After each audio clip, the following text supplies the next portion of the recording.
ओम शांति। 24 अप्रैल 2021 साकार मुरली।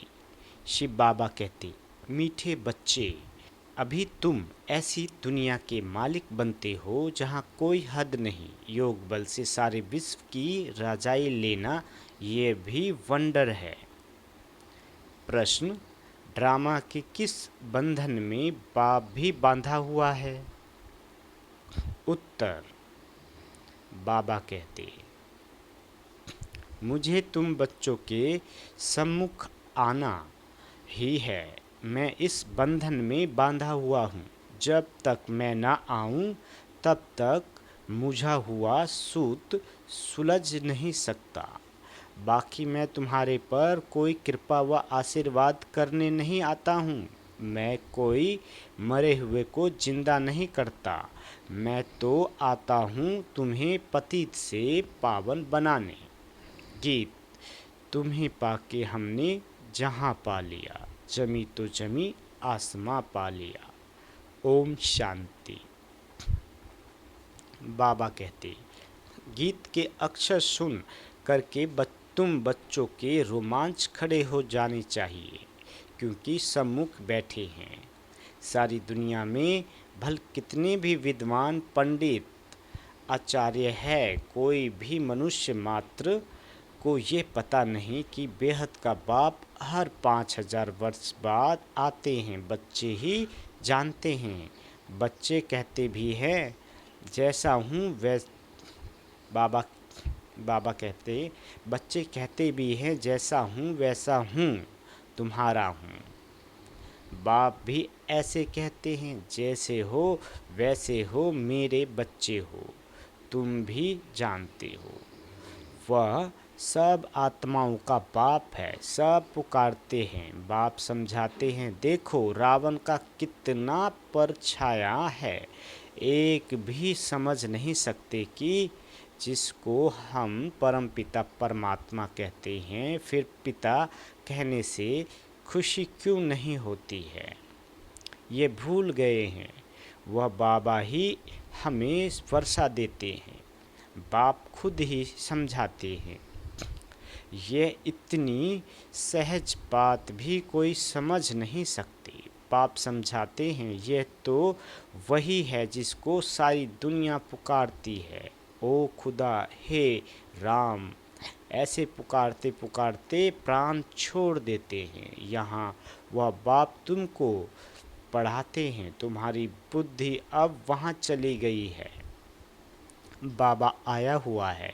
कल्प पहले मुआफिक, कल्प कल्प बाबा आकर पतित से पावन बनाए, दुर्गति से सदगति में ले जाते हैं। गाते भी हैं, सर्व का पतित पावन बाप, अभी तुम बच्चे उनके सम्मुख बैठे हो। तुम हो मोस्ट विलेवेड स्वीट चिल्ड्रेंस। भारतवासियों की ही बात है। बाप भी भारत में ही जन्म लेते हैं। बाप कहते हैं, मैं भारत में जन्म लेता हूँ तो ज़रूर वहीं प्यारे लगेंगे। याद भी सब उन्हों को करते हैं। जो जिस धर्म के हैं वो अपने धर्म स्थापन को याद करते हैं। भारतवासी ही नहीं जानते कि हम आदि सनातन धर्म के थे। बाबा समझाते हैं, भारत ही प्राचीन देश है तो कह देते कौन कहते हैं कि भारत ही सिर्फ था। अनेका अनेक बार सुनते हैं, कोई क्या कहेंगे, कोई कहते हैं, कौन कहता है कि गीता शिव परमात्मा ने ही गाई है। कृष्ण भी तो परमात्मा था, उसने गाई। परमात्मा सर्वव्यापी है, उनका ही सारा खेल है। भगवान के ये सब रूप है। भगवान ही अनेक रूप धर लीला करते हैं। भगवान जो चाहे सो कर सकते हैं। अभी तुम बच्चे जानते हो, माया भी कितनी प्रबल है। आज कहते हैं, बाबा हम वर्षा जरूर लेंगे, नर से नारायण बनेंगे, कल होंगे नहीं। तुम जानते भी हो कितने चले गए। फारकती दे दी। मम्मा को मोटर्स में घुमाते करते थे, आज है नहीं। ऐसे अच्छे अच्छे भी माया के संग में आकर ऐसा गिरते हैं जो एकदम नीचे पड़ जाते हैं। जिन्होंने कल्प पहले समझा है वही समझेंगे आजकल दुनिया में क्या लगा हुआ है। और तुम बच्चे अपने को देखो क्या बनते हो। गीत सुनाना कहते हैं हम ऐसा वर्षा लेते हैं जो हम सारे विश्व के मालिक बन जाते हैं। जहाँ कोई हद की बात ही नहीं, यहाँ कह दे कह कह यहाँ हदें लगी हुई है। कहते हैं हमारे आसमान में तुम्हारा एरोप्लेन आएगा तो शूट कर देंगे, वहाँ तो कोई हद की बात ही नहीं रहती। ये भी गीत गाते हैं परंतु अर्थ थोड़े ही समझते हैं। तुम तो जानते हो बरोबर बाबा से फिर से हम विश्व के मालिक बन रहे हैं। अनेक बार यह 84 का चक्र लगाया है। थोड़ा समय करके दुख पाया है, सुख तो बहुत है। इसलिए बाबा कहते हैं तुम बच्चों को अपार सुख देता हूँ, अब माया से हारो मत। बाप के बच्चे ढेर हैं, सब तो एक जैसे सपूत हो नहीं सकते। कोई को 5 से 7 बच्चे होते हैं, उनमें 1-2 सपूत होते हैं तो माथा ही खराब कर देते हैं। बाबा कहते हैं कोई को 5-7 बच्चे होते हैं, उनमें 1-2 कपूत होते हैं तो माथा ही खराब कर देते हैं, लाखों करोड़ों रुपया उड़ा देते हैं। बाप एकदम धर्मात्मा, बच्चे बिल्कुल चट खाते में। बाबा ने ऐसे बहुत मिसाल देखे हैं। बाबा कहते तुम बच्चे जानते हो सारी दुनिया इस बेहद बाप के बच्चे हैं। बाप कहते हैं मेरा बर्थ प्लेस ये भारत है। हर एक को अपनी धरती का कदर रहता है। दूसरी कोई जगह शरीर छोड़ते हैं तो फिर उनको अपने गांव में ले जाते हैं। बाप भी भारत में ही आते हैं। तुम भारतवासियों को फिर से बेहद का वर्षा देते हैं। तुम बच्चे कहेंगे हम फिर से 100 देवता विश्व के मालिक बन रहे हैं।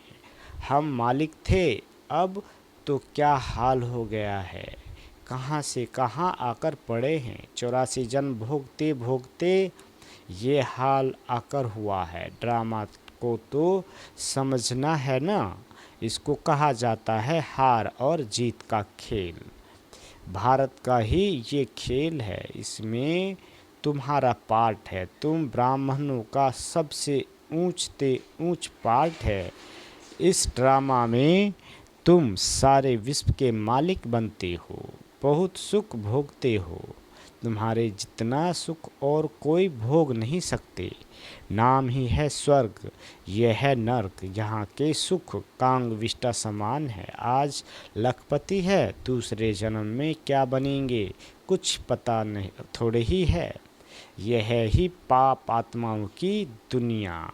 सतयुग है पुण्य आत्माओं की दुनिया। तुम पुण्य आत्मा बन रहे हो तो कभी भी पाप नहीं करना चाहिए। हमेशा बाबा से सीधा चलना चाहिए। बाप कहते हैं मेरे साथ धर्मराज सदैव है ही है।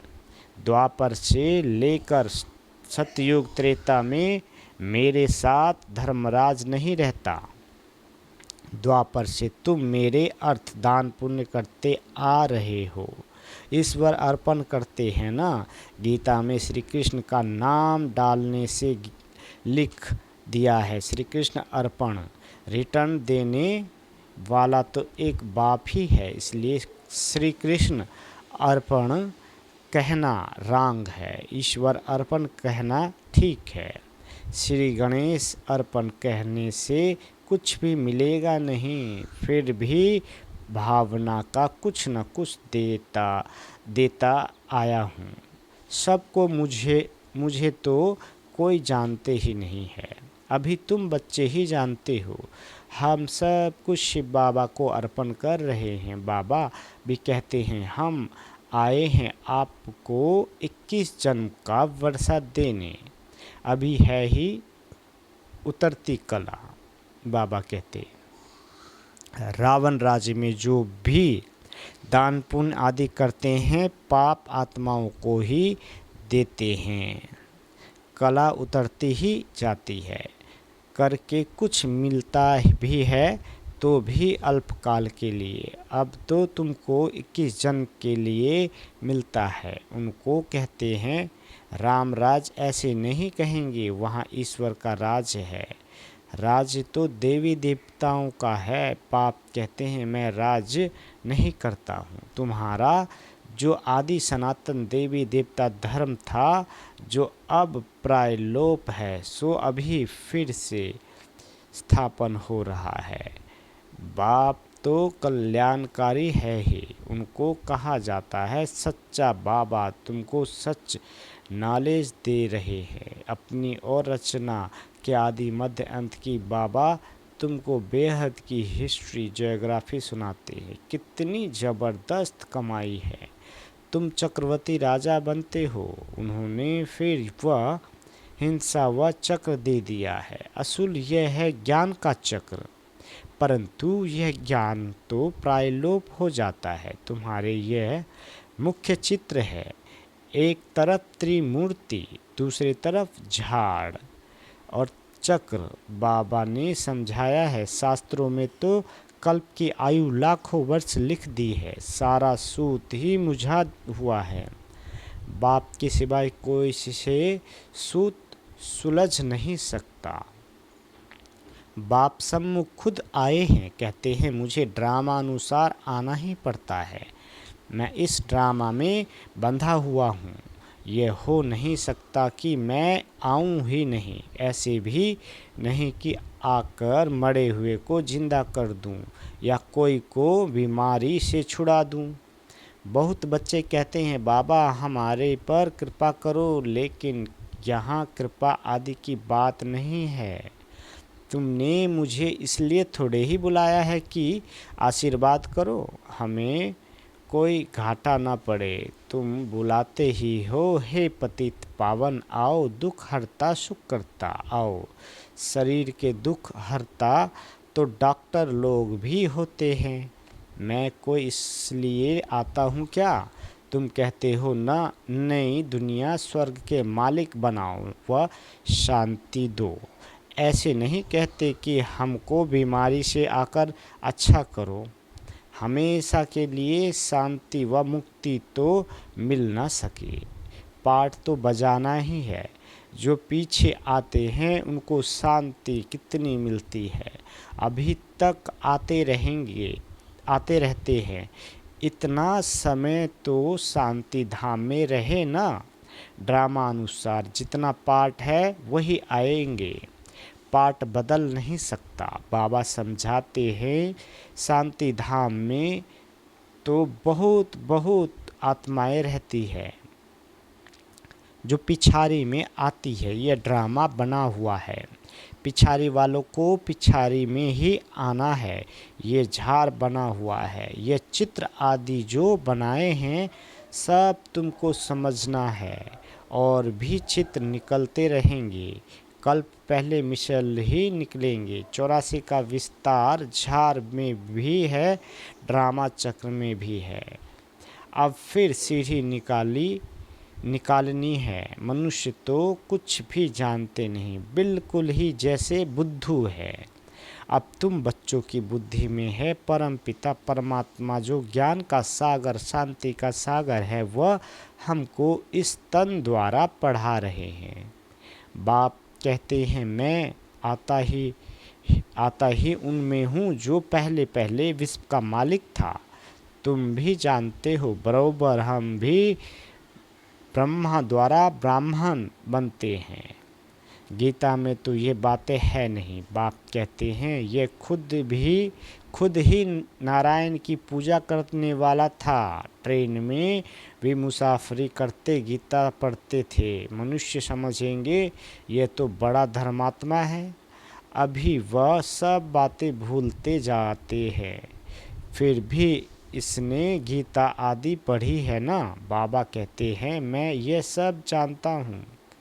अभी तुम ये विचार करो कि हम किसके आगे बैठे हैं, जिससे विश्व के मालिक बनते हो, फिर उनको घड़ी घड़ी भूल क्यों जाते हो। बाप कहते हैं तुमको 16 घंटा फ्री देता हूँ, बाकी अपनी सर्विस करो। अपनी सर्विस करते हो गोया विश्व की सर्विस करते हो। इतनी पुरुषार्थ करो जो कर्म करते कर्म से कम 8 घंटा बाप को याद करो। अभी सारे दिन में 8 घंटा याद कर नहीं सकते। वह अवस्था जब होगी तब समझेंगे ये बहुत सर्विस करते हैं। बाबा कहते ऐसे मत समझो हम बहुत सर्विस करते हैं, भाषण बहुत फर्स्ट क्लास करते हैं, परंतु योग बिल्कुल नहीं है। योग की यात्रा ही मुख्य है। बाप कहते हैं सिर पर विक्रमों का बोझा बहुत है, इसलिए सवेरे उठकर बाप को याद करो। 2 से 5 तक है फर्स्ट क्लास वायुमंडल। आत्मा रात को आत्म अभिमानी बन जाती है, जिसको नींद कहा जाता है। इसलिए बाप कहते हैं जितना हो सके बाप को याद करो। अब बाप कहते हैं मन मना भव, यह है चढ़ती कला का मंत्र। अच्छा, मीठे मीठे स्किल दे बच्चों प्रति माता पिता बाप दादा का याद प्यार और गुड मॉर्निंग। रूहानी बाप की रूहानी बच्चों को नमस्ते। हम रूहानी बच्चों की रूहानी माता पिता बाप दादा को याद प्यार गुड मॉर्निंग और नमस्ते। मीठे बाबा नमस्ते। धारणा के लिए मुख्य सार, पहला, बाप से सीधा और सच्चा होकर चलना है। कल्याणकारी बाप के बच्चे हैं, इसलिए सर्व का कल्याण करना है, सपूत बनना है। दूसरा, कर्म करते भी कम से कम 8 घंटा याद में जरूर रहना है। याद ही मुख्य है, इससे ही विक्रमों का बोझा उतरना है। बाबा वरदान देते पुरुषार्थ शब्द को यथार्थ रीति से यूज कर सदा आगे बढ़ने वाले श्रेष्ठ पुरुषार्थी भव। विस्तार, कई बार पुरुषार्थी शब्द ही हार खाने में व सफलता प्राप्त होने में अच्छी ढाल बन जाता है। जब कोई भी गलती होती है तो कह देते हो हम तो अभी पुरुषार्थी हैं, लेकिन यथार्थ पुरुषार्थी कभी हार नहीं खा सकते। तो पुरुषार्थी शब्द का यथार्थ अर्थ है स्वयं को पुरुष अर्थात आत्मा समझ चलना। ऐसे आत्मिक स्थिति में रहने वाले पुरुषार्थी तो सदैव मंजिल को सामने रखते हुए चलते हैं। वे कभी रुकते नहीं, हिम्मत उल्लास छोड़ते नहीं। स्लोगन, मास्टर सर्वशक्तिमान की स्मृति में रहो, यह स्मृति ही मालिकपन की स्मृति दिलाती है। अच्छा, ओम शांति।